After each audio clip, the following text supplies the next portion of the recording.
Les salariés de Corbeil d'Or, ils conservent leur travail et ça va changer aussi parce que les bénéficiaires eux-mêmes vont voir arriver dans leur maison toujours les mêmes personnes qui continuent à bien faire leur métier. Donc cette réassurance de pouvoir continuer à bien faire son travail, c'est une très bonne nouvelle pour la Réunion elle-même. C'est une très bonne nouvelle d'abord pour les services qu'on rend parce que les Réunionnais et les Réunionnaises en ont besoin. C'est des personnes qui peuvent être assez fragiles. Il faut qu'on continue à bien prendre soin d'eux. Et puis deuxièmement, ces salariés, ils sont proches des gens. Donc ils vont continuer à faire ce travail de service à domicile. Mais ils vont le faire aussi dans un cadre qui va être consolidé. Et le cadre consolidé, c'est devenu une grande entreprise associative. Et ça s'appelle l'ALEFPA. Donc vous voyez bien que l'ALEFPA a de la mémoire et Corbeil d'Or s'est inscrit dans l'histoire réunionnaise. C'est bien pour ça qu'on tient absolument à respecter et à conserver l'engagement de tous ces professionnels depuis des années. Et je redis que je ne m'inscris pas du tout dans cette approche polémique sur ce sujet-là. D'abord, l'ALEFPA, sa tradition, c'est l'esprit de service public. Et nous travaillons aux côtés des pouvoirs publics, des collectivités territoriales et des représentants de l'État. Évidemment que la vie politique fait que nous sommes amenés à contractualiser et à coopérer avec des personnalités de gauche ou des personnalités de droite, mais toujours dans l'intérêt général. Deuxièmement, j'ai redit à ceux qui l'ont mis en doute, sans doute par légèreté, quand je suis un peu sévère, je dirais par incompétence. Je parle de la solidité gestionnaire de l'ALEFPA. Et puis, au bout du compte, comment critiquer cette reprise par l'ALEFPA alors que ce sont les salariés de Corbeil d'Or eux-mêmes qui font le travail depuis des années? Et comment peut-on douter de l'attachement de ces salariés de Corbeil d'Or à leur terre natale, à leur île? Et moi, c'est une richesse formidable. Donc, la dimension nationale de l'ALEFPA, elle est juste là pour renforcer la crédibilité. Quand on a besoin d'emprunter de l'argent à une banque, ça fait partie de nos métiers. Évidemment que la banque, quand elle voit ce que représente comme qualité de service et comme qualité de gestion Corbeil d'Or et l'ALEFPA, la banque, elle va faire confiance à des entrepreneurs comme nous. Donc c'est ça ma réponse à la polémique. Je ne suis pas sûr que ça se situe à peu près au même niveau. C'est autre chose. Oui, l'ALEFPA est implantée à La Réunion depuis 48 ans, très exactement. Et les noms des gens qui jalonnent l'histoire de l'ALEFPA, c'est Michel Charles Warraud, c'est Hélène Bernier, c'est Jean-Paul Virapoulet, c'est tout le personnel de l'ALEFPA. Vous comprenez, le personnel de l'ALEFPA, il est de nationalité française, et il est réunionnais, nous avons les mêmes valeurs de la République, la liberté, l'égalité, la fraternité. Mais la valeur de solidarité, c'est une valeur de référence pour l'ALEFPA, mais pour les Réunionnais aussi. Ça, c'est un bien précieux que nous défendons ensemble. Et quand les personnes sont un peu plus fragiles dans la vie parce qu'elles vieillissent ou parce qu'elles sont handicapées, et nous sommes ensemble pour répondre et pour être auprès d'eux. Donc, encore une fois, essayons de ne pas céder à cette tentation de polémique à très courte vue. Je respecte la diversité des opinions, mais en tout cas, le projet de l'ALEFPA et de Corbeil d'Or, c'est l'intérêt général. D'abord avec le département et avec l'État et le système de protection sociale français. Déjà il y a 2 mois, on a signé un contrat pluriannuel d'objectifs et de moyens.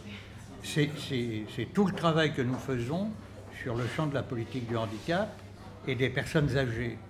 Donc toute la politique portée par Cyril Melchior et le département, nous sommes présents à ses côtés. Récemment encore, le président disait, mais les priorités du département, la LEFPA fait partie de l'équipe, parce qu'on rend les services qui démocratiquement ont été choisis.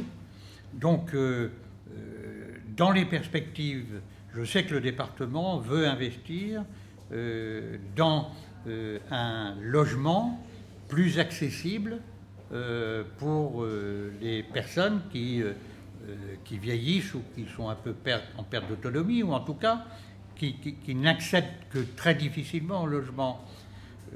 Par exemple, le département lance des appels à projets pour créer des résidences autonomie. Je pense qu'il veut également créer des places d'EHPAD parce que le vieillissement est une réalité. Eh bien, la LEFPA est à ses côtés et fait partie des ressources du département. Là, nous parlons de l'ouverture d'un établissement dont le nom est Zarboutan. C'est très important. Ce nom-là, on voit bien ce que ça veut dire en faisant allusion à la fois à ces personnes qui sont un peu le pilier de la famille, mais en même temps en architecture, c'est ce qui soutient tout un ensemble, toute une construction.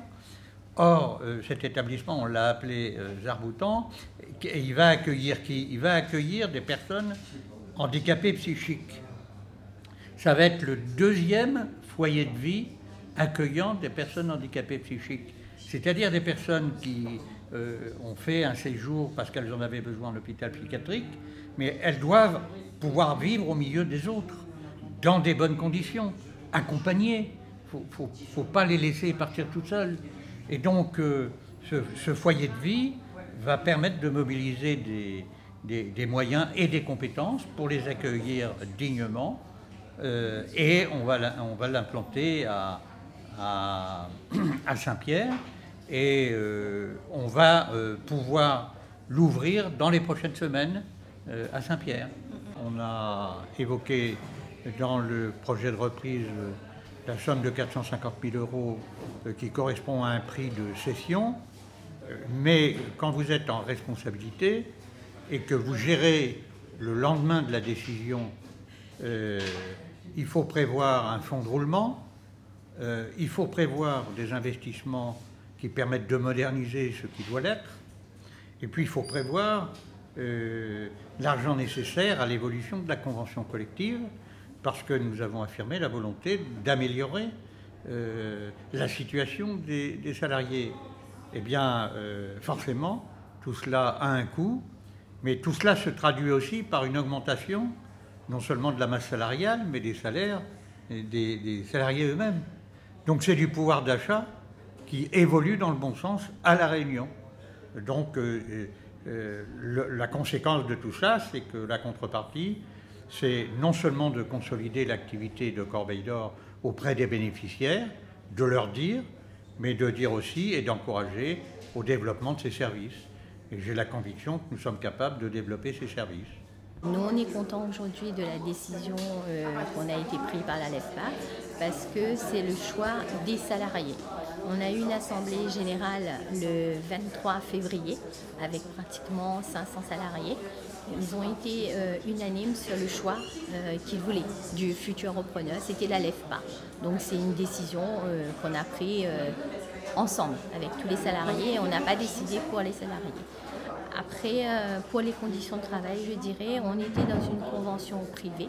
On passe aujourd'hui à une convention associative. C'est quand même une augmentation de salaire environ de 13%. Donc, vous voyez bien que les salariés, ils vont pas, ils sont contents quand même qu'on reconnaisse notre métier et qu'on valorise notre métier. Donc, c'est une bonne chose.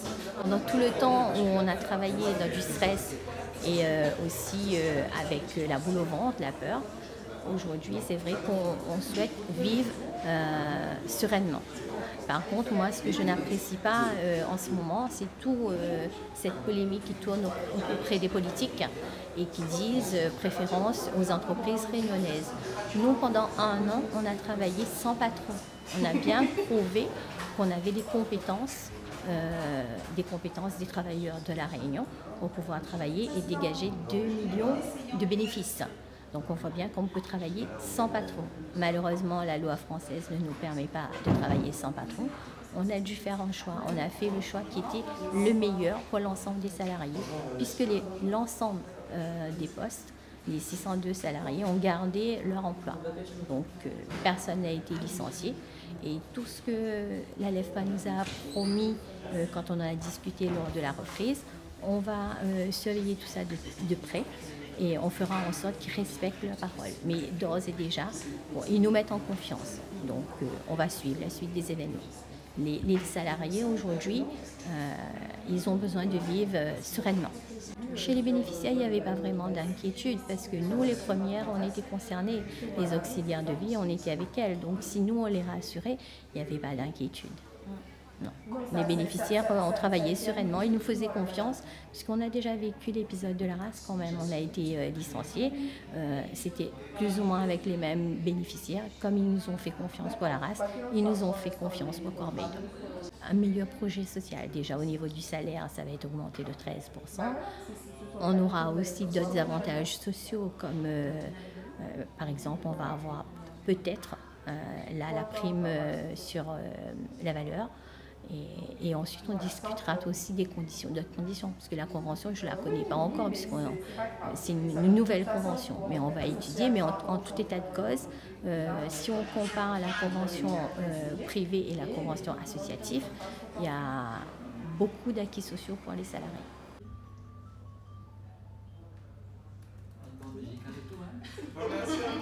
Merci. Merci beaucoup.